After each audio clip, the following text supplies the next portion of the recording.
Good evening. Hi.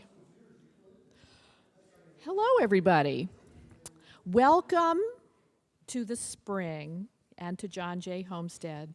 I'm Melissa Vale, and I'm a trustee of the Friends of John Jay Homestead. And on behalf of New York State Parks and the Friends, I welcome you to the third evening in our series of our 2016 series, Telling Stories of War. Could everyone please take a second, make sure your telephones are off, and I'm also going to remind you where the fire exits are, which is there and there, because I'm required to tell you that.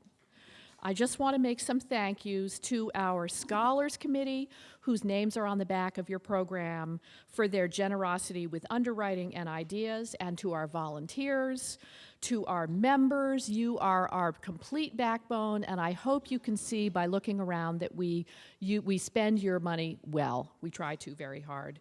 And really important to the staffs of the state and Friends organizations, including our executive director for 3 more days, Ruth Sunshine. Where's Ruth? There, good. Who was the one who introduced us to Professor Robinson. And tonight, an extra thank you to our public partner, New York State, who's represented here tonight by our regional manager, Linda Cooper, since the subject of tonight's talk is it's the negotiation of competing interests in public land, and that's what we do here every day. Upcoming events, just to demonstrate that things don't stop at John Jay when the Scholars Talks are over, take a look at the back of your program. We have a whole series of gardening classes starting. We've listed the first one on your program, but they go on after that. We have our annual meeting coming up, when we'll share with you some of the amazing things we've discovered in our house restoration project. We have I Love My Park Day, when we get together as volunteers and tear out underbrush and invasives in a most gratifying way. And on May 1st, our Carriage Barn and Visitor Centers and Discovery Centers will reopen, and before we know it, the farm market will be back, but I'm getting ahead of myself a little bit. This year's theme has been telling stories of war. In January, we talked about how countries take care of their soldiers, and in our era, how their experience is expressed through song. In February, we saw how American art started diverging from European art when the colonies started feeling revolutionary. And tonight, we talk about one of the most basic responses to war, constitutions. The original model for Western constitutions was Magna Carta, signed by King John at Runnymede in 1215. And if you want to see a stone from the table at Runnymede, you can see it on the high altar at the Cathedral of St. John the Divine on 110th Street. It was given to the Episcopal Diocese by the government of England at the end of the Second World War as thanks from a grateful nation, and not everyone knows it's there. And tonight we'll hear not just about Magna Carta, but about the vehicle through which it was reenacted and reinforced again and again when the kings kept repudiating and backtracking on it, the Charter of the Forest. The Forest Charter was the first regulation of public lands, the first environmental law ever, and we're seeing now how competition over public lands is becoming extremely fraught in our contemporary politics. Not that we're predicting armed standoffs at John Jay Homestead, and not that we want to give Commissioner Harvey or Linda Cooper any of the enforcement penalties that the kings of England had in 1198, which included forfeiture of eyes and testicles. Hold that thought. So some of you know that I like to try to find a J connection in each of these evenings. Tonight, the obvious connection is constitutions. Jay wrote the New York Constitution and was extremely influential in the ratification of the federal Constitution, writing his pieces of the Federalist Papers using that table and those chairs in our own dining room. But the echo runs through the Jay family for longer than the founding generation. Since constitutions are written to limit the powers of governments, not the actions of citizens, The anti-slavery Jays had to struggle through 4 generations to find a way to get rid of slavery, finally ending with Colonel William Jay in the Civil War with the 13th Amendment. The 13th Amendment was the first amendment to be passed restricting the rights of people, not the actions of government. And who can tell me what the second amendment was that was passed to restrict the actions of people and not the actions of the government? Anyone know? Temperance, prohibition.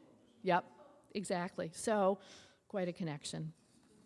So, our speaker, Nicholas Robinson, is the founder of the Environmental Law Program at Pace University.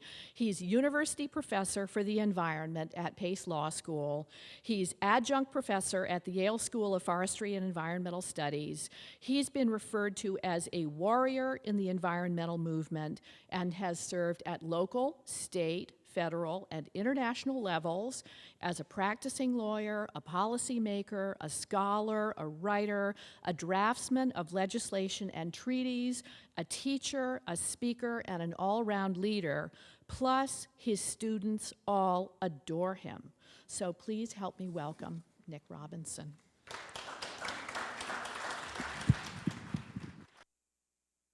Thank you very much. Well, I'm delighted to be here. It's a great privilege and pleasure to talk about John Jay and the law and nature all in his house. So the program you have has a picture of the Forest Charter on the front.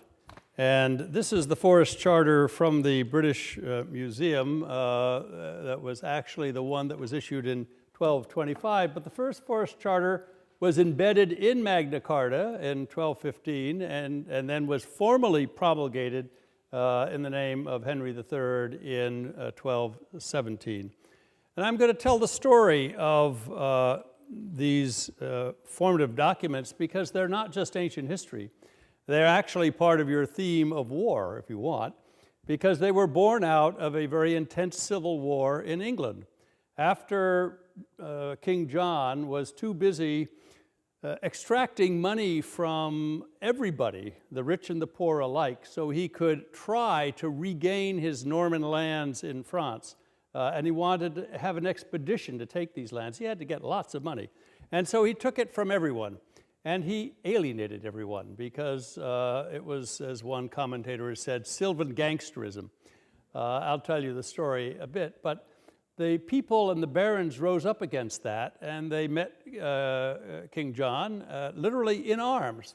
All the barons from the north came down with their armor, their horses, and they confronted him. He could not go into London. London was on the side of those barons. He had to stay outside in his own areas, and they had a peace meeting at Runnymede.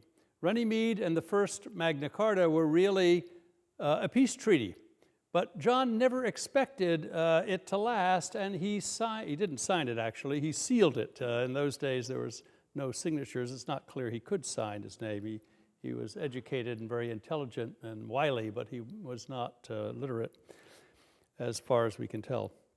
So he had it sealed, but 3 months later he rejected it. And meanwhile, no sooner had he sealed it than he sent off to Pope Innocent III and said, annul this, you're my feudal boss, get rid of this.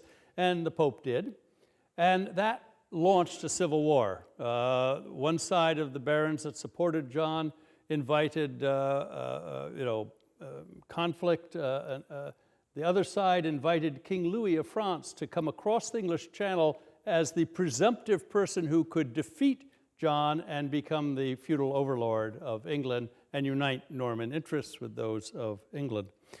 In 1215, as John was fighting this war, it was actually launched, he ate something and got food poisoning and died. His troops went on to Lincoln, and at Lincoln Fair, as it's called, Lincoln Cathedral and Castle, there was a decisive battle. Now, the head of Lincoln Castle was a woman, quite a remarkable woman. And she rallied the troops in favor of the crown against those who opposed it. And at the end of this, Louis's forces and the opponents of the crown lost. He retired back to France. They gave him a big money payment to get rid of him. And the loyal barons proceeded to crown Henry III. He was a 9-year-old boy. So the people who actually had to make peace and reestablish peace in war-torn England in 1215 and 16 were led by William Marshall, the Earl of Pembroke. William Marshall was an extraordinary man. He was a true Renaissance man long before the Renaissance, and he was able to put back together the kingdom. In 1216, he reissued Magna Carta, actually had King Henry reissue it, and then in 1217, he issued both Magna Carta again and the Forest Charter. And this story I'm going to tell you about tonight is the story of how this all came to be, and how, in fact, out of the Forest Charter, the very first roots of environmental law began. Indeed, the Forest Charter is probably the first statute for nature anywhere in the world. If a statute is a written document that is studied and researched and put together on the basis of trying to correct problems about the environment and save the environment for future generations, then as you'll see in a minute, that's what the Forest Charter does for us. Now, the Forest Charter was something which probably John Jay knew about. John Jay and his Constitution writing in New York, our New York Constitution was a model for the drafters of the federal Constitution. John Jay was called to England in 1794, and this is Epping Forest, which was a royal forest just outside of England. Now England is around Epping Forest, and Queen Victoria absorbed Epping into England, greatest city, London, in the same way that we designed Central Park. It's the lungs of England. John Jay also made a trip while he was there to visit Falmouth and Dartmoor. And Dartmoor was another royal forest. When he went to this area, this is Dartmoor, it's quite a lovely area, as you can see. He went to visit the tin mines, because since the days of the Romans, tin had been mined there, and the tin miners had actually formed what we might call today a guild, but it was more a body of decision-making. They created the stannary laws. Stannary is the laws for who gets to mine tin, when, and where. And the English, after William the Conqueror came, of course, made good use of the tin mines, and in 1201, King John himself granted the charter that had evolved over time for the mining of tin. This area, which is still extant today, and as you can see, not only quite expansive, quite large, but also quite beautiful with varied ecological settings, was defined in 1240, when, as one of the requirements of English forest law, a perambulation was conducted by the knights of the area. That means they literally took their horses or on foot and walked around the entire boundary of the royal forest to delineate its bounds so that everyone would know where it was forest and where it wasn't forest. And these perambulations were taking place for many reasons, but largely because they wanted to keep the state from taking over areas that were not forest. So the tale of the royal forests is one I'm going to tell tonight, and the reason that there is very little known about it in the United States is we had no royal forests here. When the English came over, they found lots of forests, and the king had no claim to it. People went out and hunted and fished and collected fuel from the forests and so on without worrying about what their exact rights were. There were a number of myths about Magna Carta. I'll get to that one in a minute. I'm going backwards here. But the myths about Magna Carta are in part that it was not signed. It was not a single document. There is no Magna Carta. Magna Carta was reissued many, many times, and as it was reissued, little changes were made, but there was not much parchment in those days. There was no paper, and the parchment came, of course, from a cured hide of an animal. And therefore, and there was no ink. They made their ink out of little boils in the trees and had to conjure up their own ink for the quill pens. And so Magna Carta is that big. The Forest Charter is only that big. They were very scarce in what they could use as materials in the Middle Ages. And so it was reissued a number of times by a set of scribes, many of whom brought in by the clergy to supplement the royal court, because the clergy didn't trust King John and they didn't trust his clerks. So every time Magna Carta was issued in multiple editions, it was sent to be read in the squares and cathedrals throughout England, because no one could read. You couldn't post it on a door. So the fact that it was repromulgated and reissued for 200 years and reread meant finally the people came to understand its terms. A very important reality of the Magna Carta. The Magna Carta was also not the first time this happened. There had been a number of charters of liberties that had been granted for some time across Europe, not just in England, but they didn't last. The important aspect of Magna Carta and the Carta di Foresta is that it has persisted. In addition, it persisted in ways that it could be reinterpreted. So Chief Justice Edward Coke reinterpreted it to insist upon a Bill of Rights for the people. And that Bill of Rights is the same kind of Bill of Rights we have in our Constitution today. A remarkable evolution. It also created the basis for the rule of law, and William Blackstone, when he wrote his commentaries on the English law, which John Jay studied, it was the basis for his education as a lawyer, William Blackstone called these the two sacred charters, because up until perhaps the 1800s, each one was considered equally important. The fact that we've forgotten the Forest Charter is part of the story for today. Now, when, this is Blackstone, when Blackstone published his great book on the two charters, he had to go to many, many libraries throughout England and find all the texts of these different documents that had been reissued so often to reconcile them, to come up with one consistent text. And the great thing in our tale tonight of Magna Carta is chapter 48.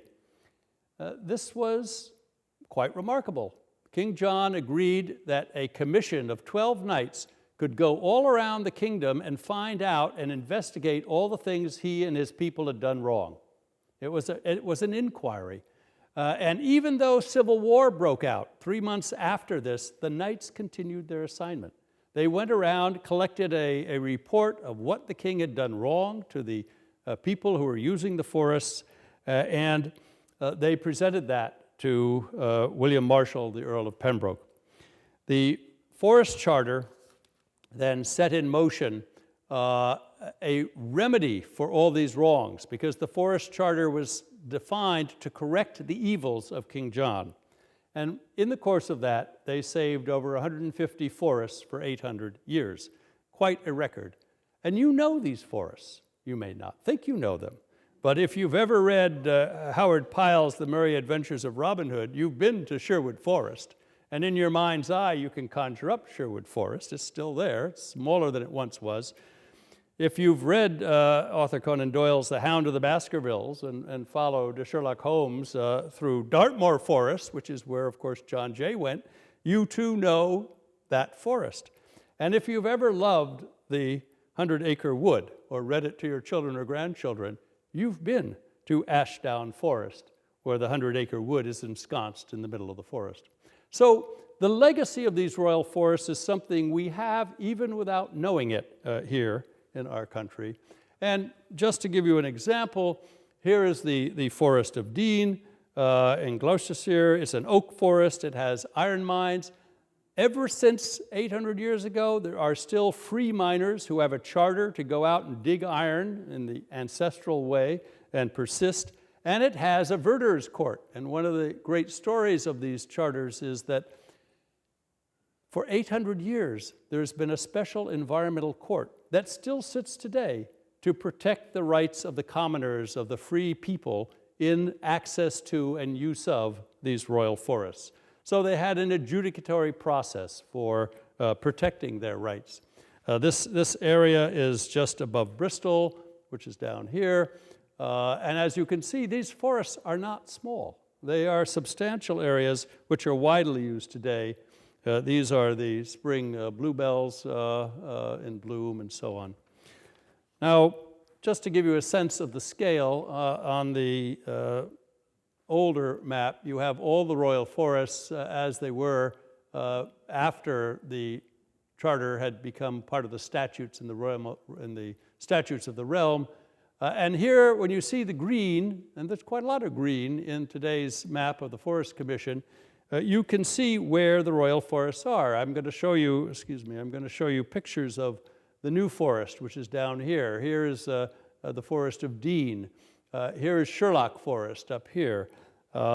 So these forests are a legacy which you can go to England and enjoy today. Strangely enough, a lot of tourists don't go there, but many, many people from Great Britain do. And here is the charter, the Forest Charter. The Forest Charter was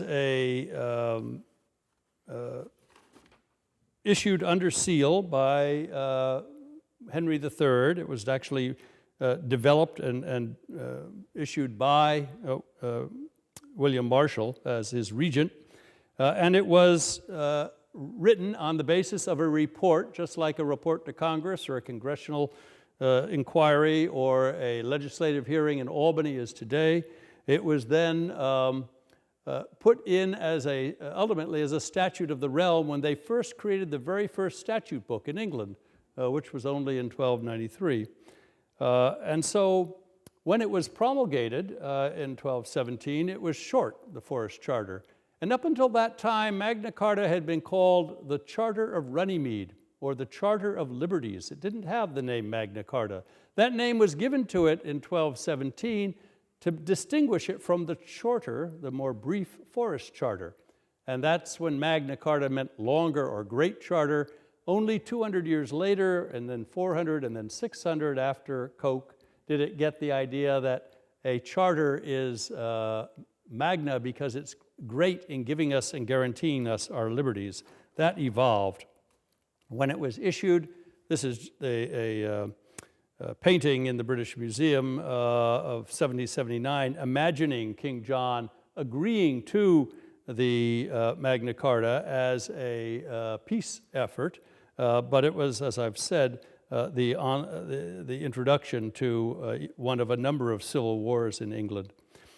After repeatedly issuing the Forest Charter, each king, as you've heard, tried to peel back rights of the barons, rights of the towns, rights of the monastery, rights of the free people, and one had to constantly reassert these rights.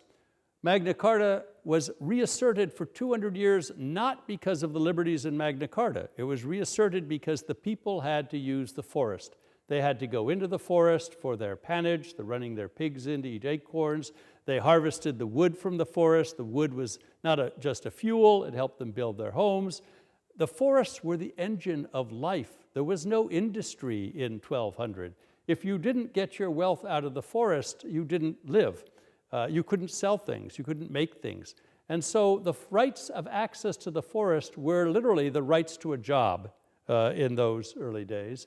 And the protection of the forest then morphed into conservation law over 800 years. Now, we celebrated the 800th anniversary of Magna Carta. This is the American Bar Association's memorial in Cooper's Hill overlooking Runnymede.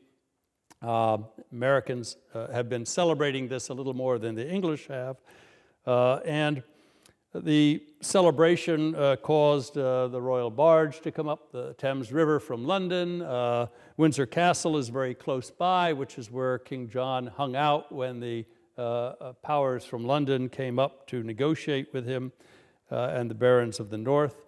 It's an area celebrated by people like Rudyard Kipling in his poem about Runnymede and the reeds that you can still hear at Runnymede. But for the Forest Charter, we don't have a temple like that. Instead, we have this amazing phenomenon of the forests themselves. The legacy of the Forest Charter is that we have all these natural areas still intact, and we have a tradition in which the public arises to defend their rights to the forest. Still today in England, it is a rallying cry that we defend our rights, not unlike people living around one of our state parks defends our state parks here in New York. The royal forests were ultimately reinvented through many, many statutes of Parliament. Finally, in 1971, in the Wild Creatures and Forest Act, Parliament repealed the last remnants of the Forest Charter, which had become obsolete because so many laws had put it all together. So what were these royal forests? Well, why do people get so passionate about the royal forests, and what can we learn about them? Well, of course, this is what we imagine the forest to be. King John going off with his hunting hounds and carrying forth to catch the deer in the forest. In medieval England, there was an entire bureaucracy to run the forests. Royal foresters, verderers, agisters, wardens, all sorts of people were there to collect revenues for the crown and guarantee that the royal forest served the crown. When William the Conqueror came, he set aside forests like the New Forest for himself, and he was the conqueror. He had the conqueror's justice. There was no verderer's court. There was no rights of the common people. The Peterborough Chronicle in 1087 recounts what William thought and told the people about the forests. William made great protection of the game and imposed laws for the same, that whoso slew hart or hind should be made blind. He preserved the harts and boars. He loved the stags as much as if he were their father. Moreover, for the hares did he decree that they should go free. And powerful men complained of it, and poor men lamented it. But so fierce was he that he cared not for the rancor of them all. And that was 1066 and all that. It happened that would become, in King John's day, a rather more modest phenomenon. He wanted money, and so he didn't want to kill or blind people. He wanted them to work and pay him. So in John's time, money replaced the corporal punishment that originally William the Conqueror imposed. And in the days before there was paper, and no one could afford paper or ink, these were the ways you made a contract and documented it. These are the tally sticks. And the tally sticks were used to record whether you paid the king a fine, whether you sold him or sold another person produce, woods, cheese that you had made, whatever it is. All the taxes and money payments were recorded. Each side they split the hazel stick down the middle, and each side recorded the same transaction, and you each took one side. And then if there's any doubt about what happened, you'd put the two pieces of wood together again, and you had proof that this was the same deal that is recorded. And this went on for decades before money and other ways of recording took place. And we know the story I've been telling you because these ended up in the king's treasury. He wanted to have an account of who owed him what and who had paid and not paid, and these were preserved, not all, but so many that we can tell the story of medieval England. The public rights to the forest that this money involved were the rights in the Magna Carta granted to free men. Now, the free men had these rights before Magna Carta. They were customary rights for scores of years, but they had been denied by the king, who wanted to make money, literally, for his wars to regain the Norman lands in France. And so he would take the royal forest border, he would extend it into the farmlands of a monastery, a nunnery, a village, a poor person's home, or a baron's estate. And he would now say, "You're trespassing on my land. Therefore, you owe me a fine for trespass. This is now my land. What's more, if you want to stay in your house or your farm, you owe me rent." So you've got to start paying me annual rent, and what's more, you owe me a certain amount of your produce because that goes along with the fact that I own the land. That's why it was called Sylvan gangsterism. Needless to say, the barons and the poor people didn't like this. The barons were, in fact, protecting the rights of the average person to go off and run their pigs as pannage, collect the firewood as stover, bring in the sheep and the livestock, everything from chickens to cows, which was agistment, cutting turf for fuel, which is tubery, and so on, cutting even ferns and other produce of the green vert. You were not to take the stags, that was venison, that was reserved to the crown. But the right to take vert was very important for the average person. And when they extended the royal forest, all these rights disappeared. So the people who had had rights for several hundred years to come in and take this, rights that William himself said you could continue to do, when John was taking them away, it became a great problem. But it also started a culture in England of defending your rights to the forest. And you'll see how this morphs into some contemporary themes in a few minutes. The fact that afforestation took place, he was taking these forests, resulted in what were called his evil customs. It's in Magna Carta, they call them evil customs, and the knights went out to try to change that. The parts of Magna Carta that gave rise to the forest parter were the fact that these evil customs were to be rejected. All the land you've afforested and taken to the crown must be disafforested. He did the same thing to access to the riverbanks where people had to go for fishing. The Magna Carta authorized these 12 knights to go across the land and investigate the evil customs so they could be abolished. 8 centuries later, we find rambling, the right to go into a forest and go hiking and wandering around, even if the adjacent areas are privately owned. We still find people wanting to exercise their rights to run their cattle or their pigs into the forest. We have a new generation of rights that have continued to come into being, and I'll give you 2 examples of them. Some of you have been perhaps to the New Forest. It was the first of William's forests. It's quite a huge area. It has survived through all the wars. In the Second World War, it was a staging area for preparing troops to cross the Channel. They did it in such a way that it did not destroy the forest. And still today, people run their pigs into the forest in order to collect the acorns. They also, by eating all the acorns, keep the horses and the deer from eating the acorns, because if the horses and the deer eat the acorns, they get sick. It's not healthy for them. And there are several thousand wild ponies running throughout here in the forest. They have as much right to be there as any of the people as they ramble. Of course, so do the deer. And as you can see, this is not, these are people, this is not a small set of forests. This is a part of the forest primeval. And here it is, the royal forest, kept alive by forest law, but not just in terms of what's written down, but the verderer's court. I was privileged to go to one of their monthly court sessions and hear a woman, perhaps in her 70s, complain that some flints, sharp rocks, had been dumped in a crossing of a stream so that a truck presumably could cross the stream and collect timber that was going to be cut on the other side and come back. And these flints were very harmful potentially to horses' hooves. And she went riding every day in her 70s, and she demanded that these flints be removed and that the passage over the stream be restored because this interfered with her common right of access to the forest. And these are the men who go out and inspect when a woman like that comes forth to complain.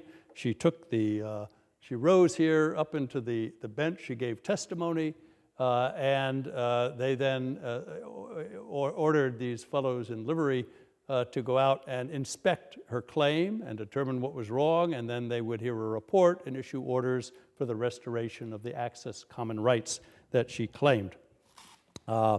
The same thing, of course, goes on in other places. This is the Forest of Dean. Just to suggest that we've not seen the end of royal prerogatives, during King Charles I's time, he was also expanding the forests. And indeed, even under Cromwell, he was trying to get money by expanding the forests.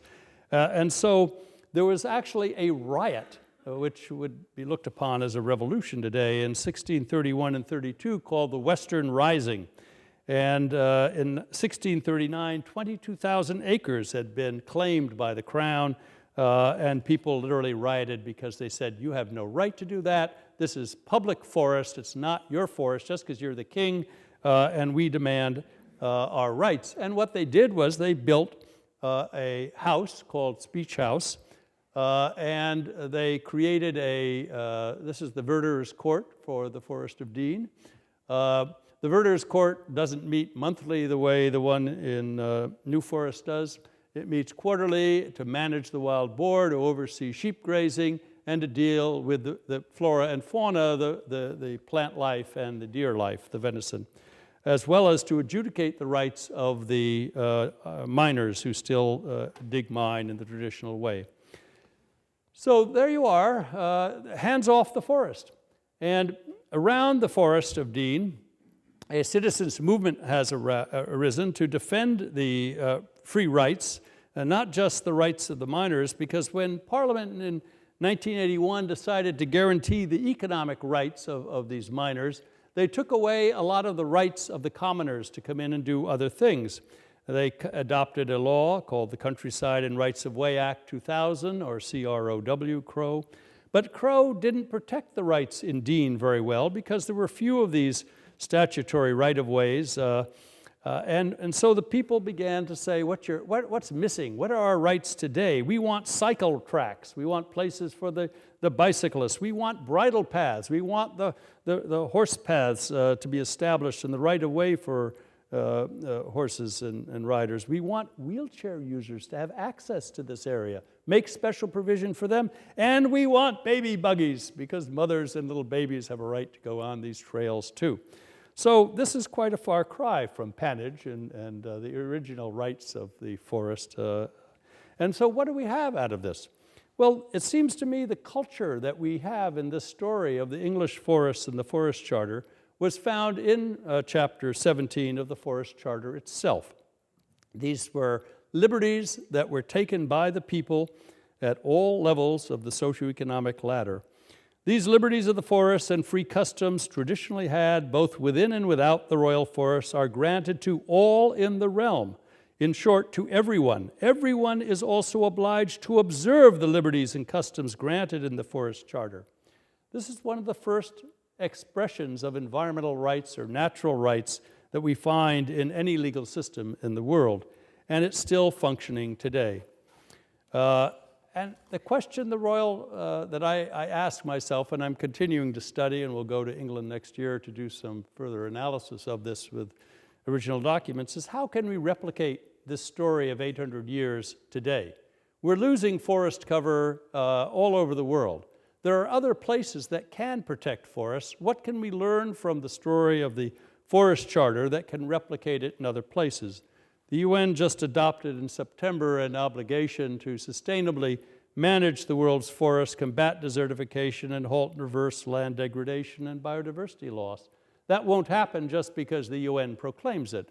We're going to have to find the ways in which it happens and how law is not just something on the law books, but becomes a cultural phenomenon, a cultural desire of the people to act to protect the forest. And we did that with the Adirondacks. We did it with Article 14. We will have, as some of you know, in 2017, and only a year from now, in November, a vote on all of us will be asked to cast a ballot. Do you wish to convene a constitutional convention to rewrite the New York State Constitution? We must do that every 20 years. And in the past, we voted it down. We haven't amended the Constitution in this way since 1938. But people are so irritated with government today from all walks of life that they might vote yes. And then we will have a constitutional convention. The legislature is appropriating $1 million this April to convene a temporary state commission to prepare and educate the voters about this vote. And This is either an opportunity to reaffirm Article 14 and strengthen the environmental rights and our protection of the environment in New York, or to do something else. Now, in Europe, it's quite interesting. There's a movement to create the environmental rule of law, which is really what the Forest Charter did, and European courts have been finding a right to the environment as a component of human rights and actually imposing that as a limitation on the state. So I think the ultimate story of the commons of the Forest Charter is, can we extend the commons to the ultimate commons, our own planet and the parts that we share on this planet? If we can learn from what was done over the last 800 years for the Royal Forests in England, then I think we have an optimistic chance to do it right for the atmosphere, to do it right for the oceans.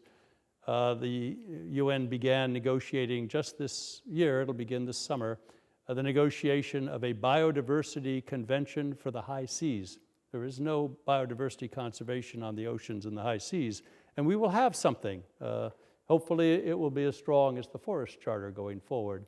And bit by bit, we're taking this culture of nature conservation and creating a global ethic for it. So the Forest Charter has lots to teach us. I'd be glad to answer any questions, and it's a great privilege to share the tale of the Forest Charter with you 1 year before its 800th anniversary. Thank you.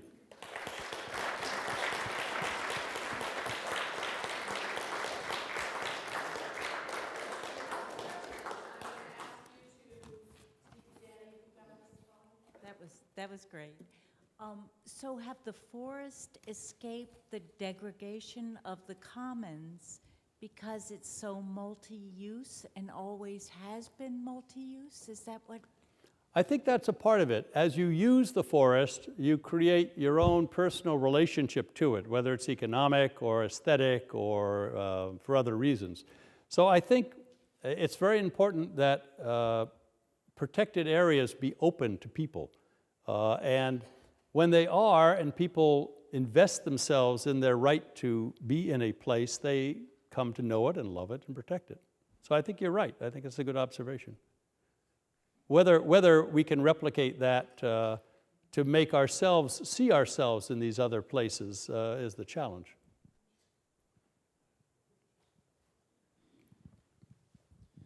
So in England before all of this, when there were essentially, I mean, centuries before, there were tribes that were essentially battling each other for control of their, were lands felt to be under the control, ownership in some basis of a particular tribe, Druids, Celts, whatever, such that when one conquered territory, the ownership of that land and all of these rights came with it? Well, the ownership, the forests only begin in 1066 with the invasion of William from France. Before that, there were lots of rules about nature and the access to nature and allocating uses to the forest that the Saxons had, the Angles had, and the Vikings brought down as they settled and had, and the Celts and the Picts. And they didn't think of property, as far as I can tell from historical studies, in the way we think of it with a distinct border and a deed. They thought of using nature, deriving wealth from nature. So what we call usufruct, that is the right for a limited amount of time to do something with nature, was what was important, rather than who actually owned the nature. And even when the barons had, after William allocated the land to his feudal sublords, they had territory, but they were much more interested in helping the villeins, the ones who were tied to the land, or the liber homo, the free people, work the land, because the land was worth nothing if they couldn't extract wealth from the land.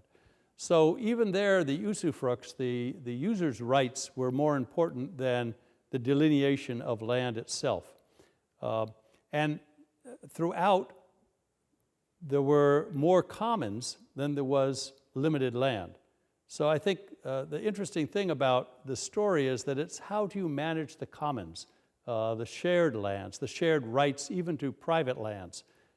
And We do it very differently in North America. We evolved in a different way.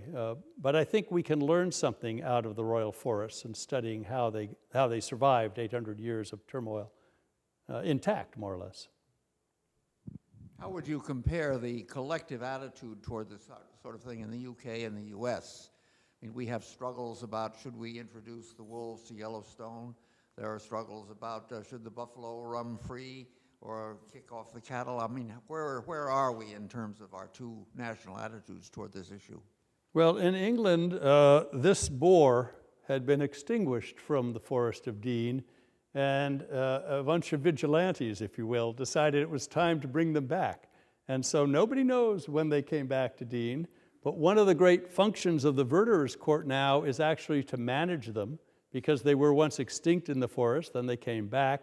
Now they manage them. There has to be a cull. They have to manage how many there can be. And so there's a system for it. Now, in terms of what we did in introducing the wolves back into Yellowstone, we were trying to put back an apex predator which had lost its habitat, if you will. And the result was many different evolutionary changes took place.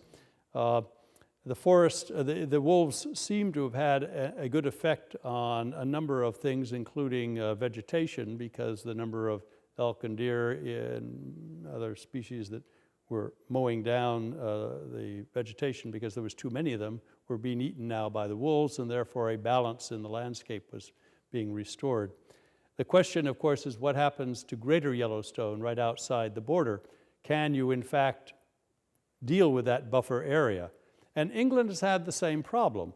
One of the reasons that the Royal Forests are so important is that the spillover effect affects the user rights of the adjacent lands. So if you live near a Royal Forest, you can't do things that harm the forest.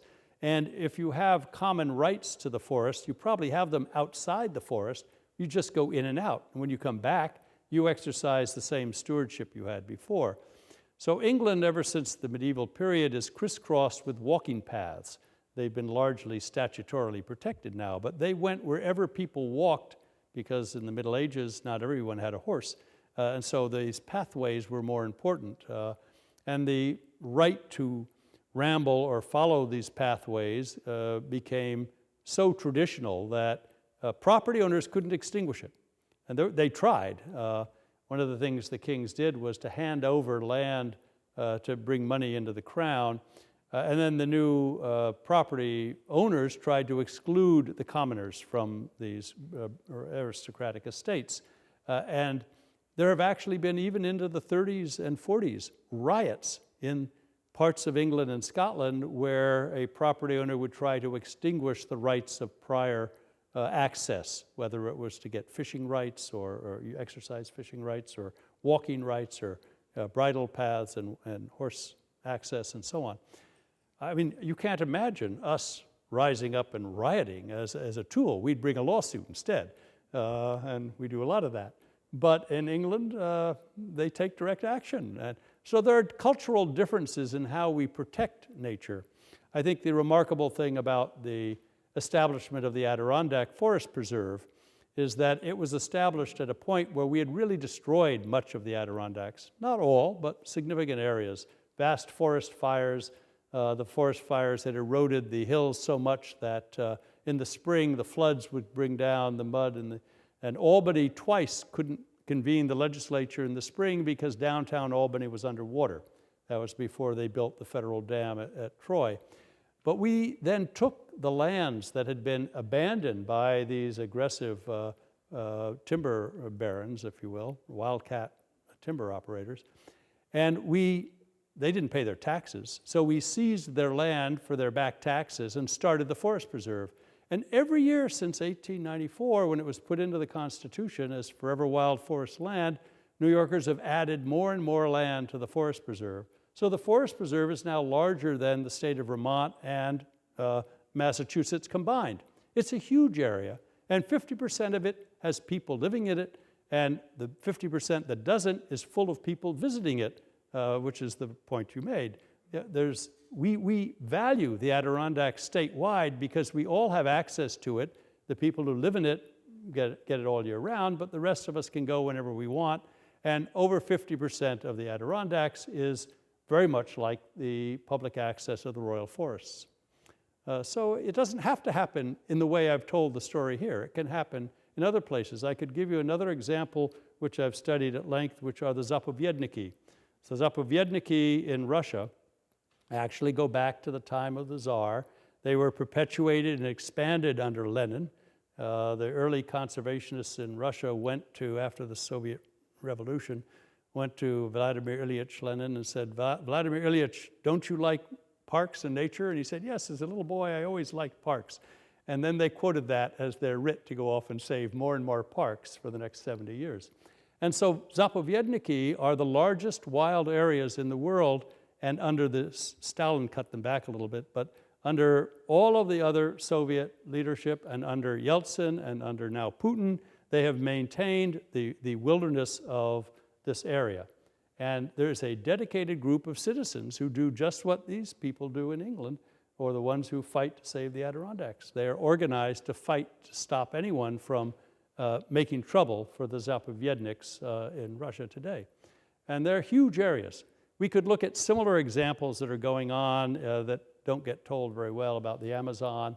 And I think there's something about the human relationship to nature that finds its way into customary practice and then law. But the law alone is not enough. It has to be a cultural value that people will stick up for. And that is a phenomenon you can see in a number of places around the world today.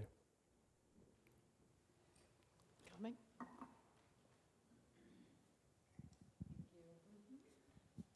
I was just wondering, as a young person, what can I do to help protect the environment and, you know, try to slow the rate of climate change? Well, it's a great question because, of course, you'll live with the consequences longer than many of us. So I think there are some things that we need to do which we're not doing that are easy to do. We in New York have managed to save most of our peat. Peat is dead plant matter. Peat is one of the things that have been saved in the Royal Forest. Peat has been around since the last ice age. It gradually accumulates. It's very slow to assemble. And peat does not release, through its organic decomposition, the carbon dioxide from its past photosynthesis or the methane that's in it because it's always underwater. It's wet. As soon as you dry it out, these gases are released. In our wetlands laws in New York, we encapsulate all those gases because they're in the wetlands underwater. But in Indonesia today, they are allowing the peat forests to be burned and for palm oil plantations and pulp mills, so much so that Indonesia is now as big a greenhouse gas emitter as is the United States of America or China. And it's not part of the Paris Agreement, and it's all because they're allowing the peat to get destroyed. So one of the things we have to do is say we're going to protect the 3% of the world's terrestrial environment, which is made up of peat. Most people don't even know that fact. So one of the things that young people need to do today is to take a look at the carbon cycle, the full carbon cycle, and say, what are the missing pieces?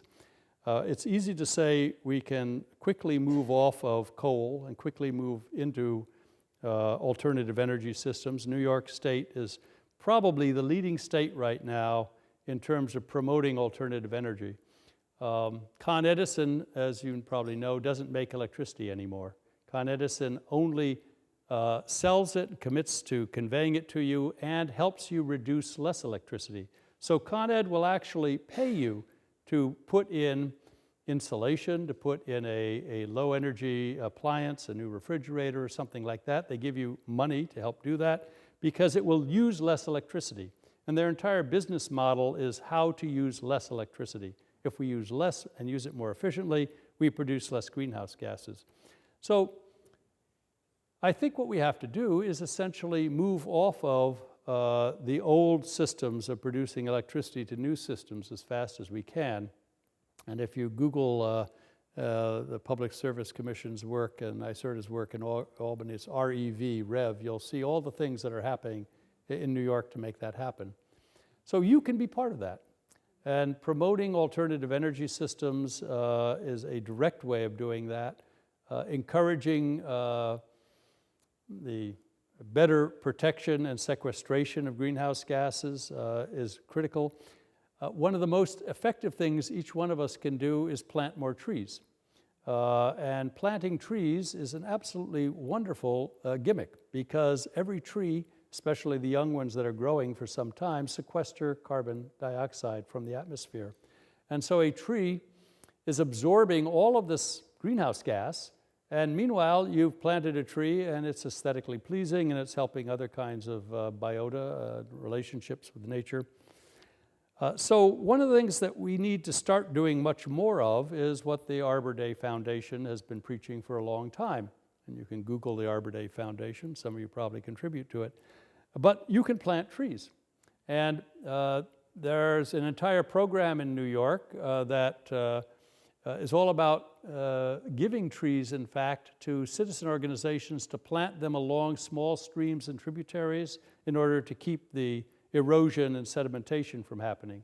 So here in Westchester, there are programs where you don't have to do it yourself. You can just join people who want to plant trees and plant trees. And I think planting trees is fun. It's not just a good thing for nature. You get dirty and wet and enjoy it. And it's the same thing as we get out of gardening, but you're gardening for nature. So I think there are endless small things, but just as we got into this climate change problem incrementally, and didn't happen overnight, we're going to get out of it incrementally, bit by bit. And so every bit that any one of us does in this regard helps. When a society does something, such as save the Royal Forests, then it's an accumulative effect in the right direction. And I think we need to protect more open space. I think we need to protect more parkland. I think around every state park there should be a buffer zone in New York that protects the state park, and we should extend the protection of the park out into the community. I think every stream and tributary in this county is, whether it's on public or private land, ought to be an opportunity for the cultural enhancement of the environment. Not just to keep pollution out of the streams from the runoff from our roads and so on, but to bring back the small aquatic life that then brings back the food chain. And so I think looking at what a town or a village is doing to protect the watercourses that go through the town is very important, because these have not been regarded as the subjects of zoning law and planning law. They were just things we planned around and didn't really have to deal with and tried to put aside and paved over and put into pipes. And we need to go back to a stewardship approach to our watersheds and the water courses in our community. So if you were to show up at the local planning board meeting and say that, they'd be shocked. You begin pushing in the right direction.